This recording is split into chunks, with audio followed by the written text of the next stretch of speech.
Speaker sir, మంత్రి గారు ప్రశ్నకు కొంచెం సమాధానం బాధ్యతగా ఇస్తే బాగుంటుంది అధ్యక్ష. మేము అడిగిన ప్రశ్న రోడ్లు మరియు భవనాల శాఖ పరిధిలో ప్రభుత్వ ప్రైవేట్ భాగస్వామ్యంతో రోడ్లు వేయడానికి ప్రభుత్వం వద్ద ప్రతిపాదన ఏమైనా ఉన్నదా? ప్రశ్నకు ఏమని ఇచ్చారు సమాధానం? లేదండి.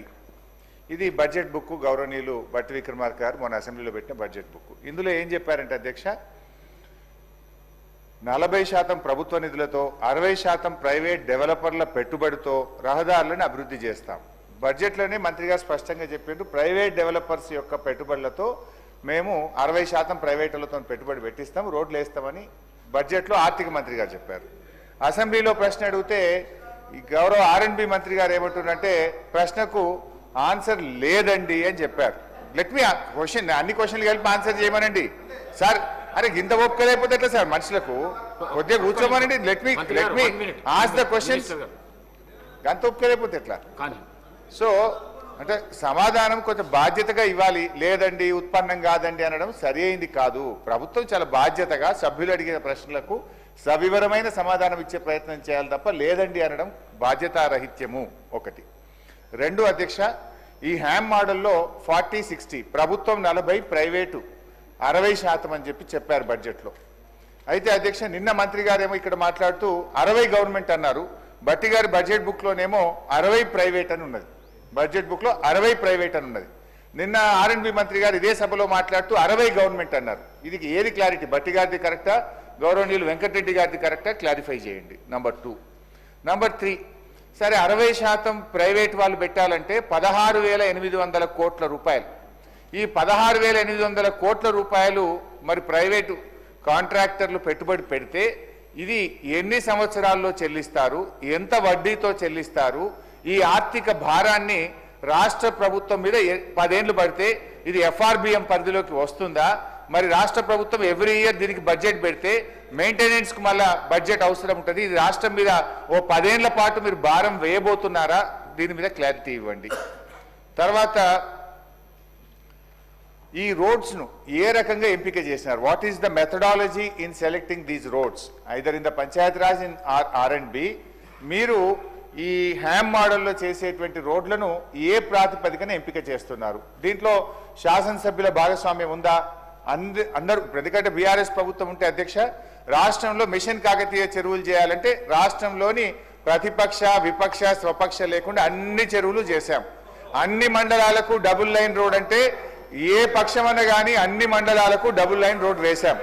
అయితే ఈ హ్యామ్ మోడల్లో మీరు 28,000 కోట్ల రూపాయలతో రోడ్లు వేస్తామన్నారు. ఈ రోడ్ల ఎంపిక ఏ ప్రాతిపదికన చేస్తున్నారో గౌరవ మంత్రి గారు సమాధానం చెప్పాలని కోరుతున్నారు. మినిస్టర్ గారు.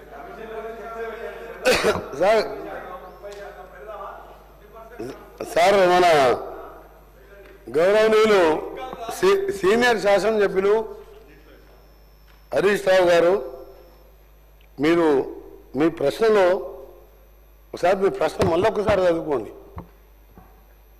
రోడ్లు మరియు భవనాల శాఖ పరిధిలో ప్రభుత్వ ప్రైవేట్ భాగస్వామ్య విధానంలో నమూనాలో మీరు వేసింది మీకు చదువుతున్నారు. విధానంలో రోడ్లు వేయడానికి ప్రభుత్వం వద్ద ఏదైనా ప్రతిపాదన ఉందా అని వారు వేసిన ప్రశ్న ఇది. ఆయన సమాధానం బాగలేదు మంత్రి గారిది, మొత్తం నేను అడిగింది వేరను. ఈ ప్రశ్న ఇదే అధ్యక్ష, అందరు వింటున్నారు. నేను దాన్ని లేదని చెప్పిన.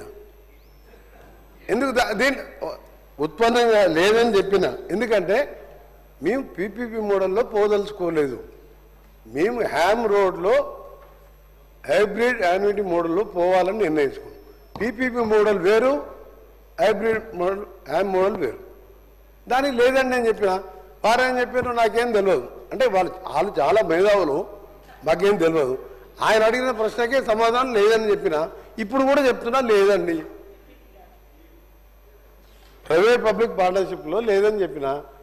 అందరూ ఆలోచించుకోరు. మీరు హరీష్ రావు గారు అంత సీనియర్ సభ్యులు ఆ విధంగా మంత్రి గారికి అవగాహన లేకుండా సమాధానం చెప్పాడని చెప్పి మాట్లాడి అంటే అతను అదే బాధ్యత రహితమైన ఏదైనా ఒక పెద్ద సీనియర్ సభ్యులు ఆ విధంగా ఒక మంత్రి గారు మీ దానికి కరెక్ట్ చెప్పినా లేదా మీరు ఆలోచించుకొని వదిలిపెడుతున్నాం, మీకే వదిలిపెడుతున్నాం. రెండవది, మన గౌరవ సభ్యులు మాజీ ఆర్ఎన్బి శాఖ మంత్రి చెప్పినట్టు, రాష్ట్రంలో ప్రశాంత్ రెడ్డి గారు చెప్పినట్టు రాష్ట్రంలో మొత్తం 29,000 కిలోమీటర్ల రోడ్స్ ఉన్నాయి అధ్యక్ష. దాంట్లో ఆర్ఎన్బి మేము అంటే వీళ్ళు ఈయన చేసింది కూడా మొత్తం చెప్పాలి అధ్యక్ష. ఎందుకంటే మాజీ ఆర్ఎన్బి శాఖ మంత్రి గారు సత్యదూరమైన వారు చేసిన ఘనకార్యాలు చెప్పిండ్రు. దానికి ఒకటి 2 నిమిషాల్లో చెప్తా. ఎందుకంటే అది చేసిన రోడ్లు అయితే కనబడతాయి, అక్కడ వెళ్తే ప్రజలు నడితేనే చెప్తారు.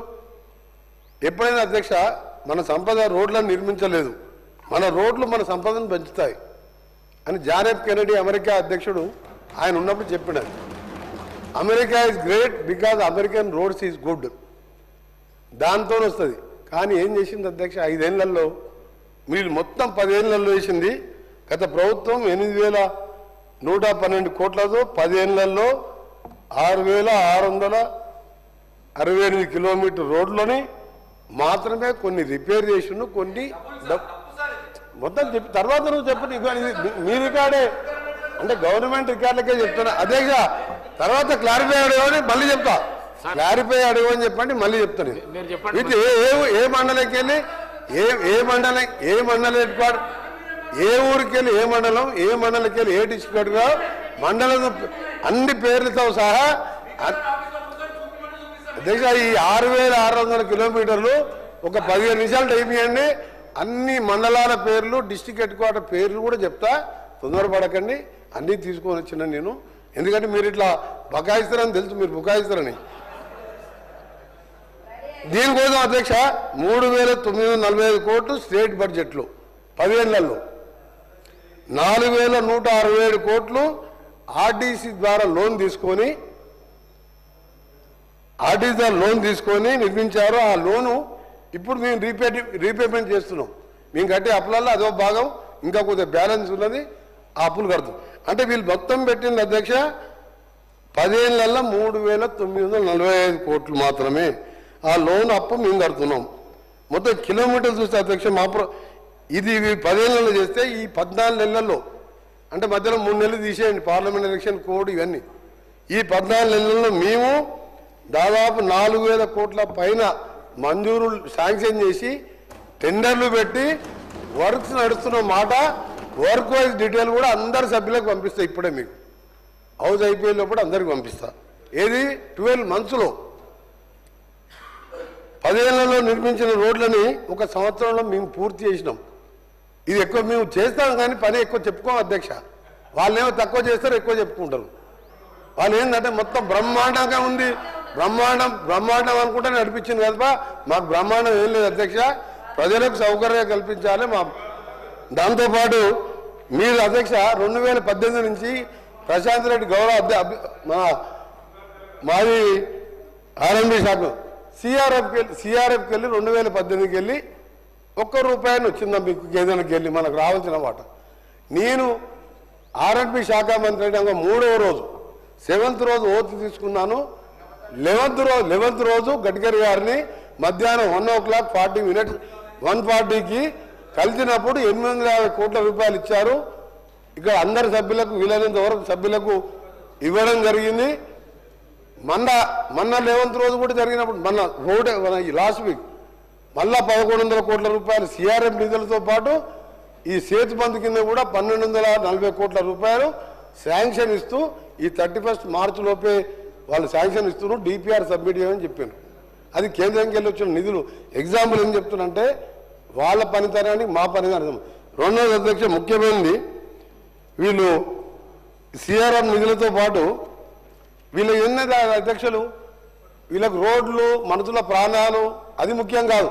పెద్ద బిల్డింగులు ఉండాలి, బ్రహ్మాండంగా కలెక్టర్ ఆఫీసులు ఉండాలి, పోలీసులకు ఏసీ వెహికల్ ఉండాలి. దాని మీద ఉన్న ధ్యాస రోడ్ల మీద లేదు అధ్యక్ష. ఎందుకంటే రోడ్లు అనేది ఒక ఇంట్లో ఒక మనిషి పోతే ఆ కుటుంబం వీధిన పాలు పడుతుంది. ఎన్ని వేల మంది చనిపోయినా 10 ఏళ్లలో మీరు చేసిన నిర్వాహకం చెప్పినా, 12 నెలల్లో మేము చేసింది చెప్పినా, ఇంకా ఒకటి మీరు బాగా ఆలోచించుకోవాలి అధ్యక్ష, ఇది చాలా సీరియస్ విషయం. ఎందుకంటే రోడ్ సబ్జెక్ట్ అనేది ఏంటంటే ఎన్ని మనం వెల్ఫేర్ స్కీమ్స్ ఇచ్చినా ఎన్ని ఏమి ఇచ్చినా ఆ మనిషి ఇవ్వాలి. ప్రతి ఒక్కరు 2 వీలర్స్ ఉన్నాయి, ప్రతి ఇంట్లో 3-4 వెహికల్స్ ఉన్నాయి, కార్లు ఉన్నాయి, ట్రాఫిక్ పెరిగింది. ఈ సమయంలో రోడ్లు ఇంపార్టెంట్. ఒక పెద్ద అధ్యక్ష, నేను భువనగిరి పార్లమెంటు మెంబర్గా ఎన్నికైనప్పుడు వయా ఉప్పల్ ఎలివేటెడ్ కారిడార్ మీదుగా నేను భువనగిరికి వెళ్ళి అటుకెళ్ళి జనగాం, చేరియాల, సిద్దిపేట పోయేవాడిని. అంతకుముందే స్టార్ట్ అయింది అది. నా ఎంపీ టర్మ్ అయిపోయింది. ఇప్పుడు ఏ స్టైల్ ఉంది అధ్యక్ష, నీ మినిస్టర్ కాకముందు పిల్లలు లేచి వదిలిపెట్టారు కింద రోడ్ల గుంతలు. ఆ గుంతలలో పడి భార్య భర్త 2 చనిపోయారు. అంబులెన్సులు పోవు. దాని తర్వాత నేను, మా స్పెషల్ సెక్రటరీ గారు, మా సెక్రటరీ గారు, ఏఎన్సీ గారు, అది మీ నిర్వాహకం చెప్తారు. ఒకసారి చెప్పాలా, మీరు 8,000 కిలోమీటర్లు వేసినారు. మేము చేసిన 12 నెలల్లో ఈరోజు అధ్యక్ష మీరు వాళ్ళని రమ్మంటే హరీష్ రావు గారు వస్తారా, ప్రసాద్ రెడ్డి గారు వస్తారా? ఇక్కడి నుంచి మనం పోదాం. నేను దాన్ని క్లోజ్ చేయకుండా 4-5 సార్లు నేను అక్కడికి వెళ్ళి, అక్కడ ఢిల్లీకి వెళ్ళి గడ్కరీ గారిని కలిసి, నేషనల్ హైవే చైర్మన్ కలిసి క్లోజ్ చేసి రీటెండర్ పెడితే మళ్ళీ 2 years పడుతుంది. అంటే ఆ కాంట్రాక్టర్ని వచ్చి ఎస్క్రూ అకౌంట్ ద్వారా వేరే వాళ్ళతో మాట్లాడి 1 monthలో 4 స్లాబ్లు వేసి, నెక్స్ట్ మంత్ మరొక 3 స్లాబ్లు వేసి 18 monthsలో కంప్లీట్ చేస్తున్నాం అధ్యక్ష. ఉప్పల్ ఎలివేటెడ్ కారిడార్ ఇది యాదగిరిగుట్ట భువనగిరి హెడ్ క్వార్టర్, జనగాం జిల్లా హెడ్ క్వార్టర్, స్టేషన్ గన్పూర్ నుంచి వరంగల్ మహానగరం పోయే టెక్స్టైల్ పార్క్. నీ దగ్గర క్వశ్చన్ కాదు, మీరు మొదట నేను చెప్పింది మీరు అధ్యక్ష, నేను నీ అధ్యక్ష ఫస్ట్ చెప్పినప్పుడు మీరు మాట్లాడే మాట కొద్దిగా బాధ అనిపించింది. హరీష్ రావు గారు, మీరు ఎప్పుడైనా మీరు ఇంత సీనియర్ జాబ్ అట్లా అనుకుంటారు నేను అనుకోలేదు. ఎందుకంటే మీరు వేసిన క్వశ్చన్కే నేను ఆన్సర్ చెప్పిన. మీరు ఆ విధంగా మీరు పీపీపీ మోడల్ అంటే లేదని చెప్పిన. హ్యామ్ రోడ్ మీద అధ్యక్ష క్లియర్గా చెప్తున్నా, 40% నెక్స్ట్ ఏప్రిల్ 2nd వీక్లో దాని మీద ఇప్పటికే చాలా రోజుల్లో వర్కౌట్ చేస్తున్నాం. మా స్పెషల్ సెక్రటరీ గారు ఇది వేసే రాష్ట్రాల్లో మహారాష్ట్ర, కర్ణాటక వెళ్ళి రావడం జరిగింది. దాని మీద మొత్తం కూడా మా స్పెషల్ సెక్రటరీ గారు, మొత్తం స్పెషల్ సిఎస్ గారు ఇదే పని మీద రెగ్యులర్గా వర్కౌట్ చేస్తూ, ఈ రోడ్లు అనేది చాలా ముఖ్యమైన విషయం కాబట్టి దానికి సంబంధించిన ప్రక్రియ ఏప్రిల్ 2nd వీక్లో ముగిస్తే మా ఫైనాన్స్ మినిస్టర్ గారు ఇప్పటికే మన హ్యామ్ సంబంధించి 300 కోట్లు బడ్జెట్లో కూడా పెట్టడం జరిగింది. మన ఎమర్జెన్సీ రిపేర్ కింద 500 కోట్లు ఇవ్వడం జరిగింది. దీన్ని మే ఎండ్లో టెండర్ ప్రాసెస్ మొదలుపెట్టి ఓల్డ్ డిస్ట్రిక్ట్ వైజ్గా టెండర్లు పిలిచి, మీరు ఏ విధంగా ఇస్తానన్నారు కాబట్టి ఓల్డ్ విధంగా కాంపిటేటివ్ ఓపెన్ బిడ్డింగ్ టెండర్లు పిలిచి దాన్ని 3 monthsలో మ్యాక్సిమం పెట్టుకున్నాం. 1 month డిలే అయినా సరే దీన్ని ఒక రోల్ మోడల్గా మండల్ హెడ్ క్వార్టర్కి వెళ్ళి జిల్లా హెడ్ క్వార్టర్కు మా శాఖ ద్వారా, అలాగే మా గౌరవ మంత్రివర్గ పంచాయతీరాజ్ శాఖ ద్వారా గ్రామాలకు వెళ్ళి మండల్ హెడ్ క్వార్టర్కి సింగిల్ బీటీ రోడ్స్ ప్రతి ఒక్క తండాకు గ్రామ పంచాయతీలు ఏర్పాటు చేసినాం. మట్టి రోడ్లు లేవు, మెటల్ రోడ్లు లేవు, బీటీ రోడ్లు లేవు. అవి కూడా కలుపుకుంటూ ఇవన్నీ ఒక ప్లానింగ్తో ముందుకు పోతున్నాం. ఈ ప్లానింగ్ అంతా కూడా ఒక డిసెంబర్ వరకు ఇవన్నీ స్టార్ట్ అయినప్పుడు అప్పుడు మీకు అర్థమవుతుంది మీకు మాకు తేడా అయింది. అందుకని మీరు మీ అందరినీ కూడా రిక్వెస్ట్ చేస్తున్నాం, రీజనల్ లింక్ రోడ్ 2017లో గెజెట్ ఇస్తే దాని గురించి పట్టించుకోలే. ఆ దానికి సంబంధించి 1500 కోట్లు మా గౌరవ డిప్యూటీ సీఎం గారు వెంటనే ల్యాండ్ ఎక్విప్మెంట్ డిపాజిట్ చేయడం జరిగింది. టెండర్లు పిలిచిను, క్యాబినెట్ ఆమోదం కాక అది ఆగిపోయింది. మన గడ్కరీ గారు అని చెప్పిను 3rd monthలో ఆ టెండర్లు ఓపెన్ చేసి నార్థన్ పార్ట్ స్టార్ట్ చేస్తాం. ఆ తర్వాత సదరన్ పార్ట్ సంబంధించిన అలైన్మెంట్ పంపమని చెప్పిను, కన్సల్టెంట్ని నియమించాం, దాన్ని కూడా పంపడం జరుగుతుంది. సైమల్టేనియస్గా దాన్ని కూడా టేకప్ చేస్తాం. రెండవది అధ్యక్ష, మీ ముఖ్యంగా మా సభ్యులందరికీ కూడా చెప్పేది, మీ ఇక్కడ రోడ్ల విషయంలో ఇప్పటి హ్యామ్ రోడ్ ఎందుకు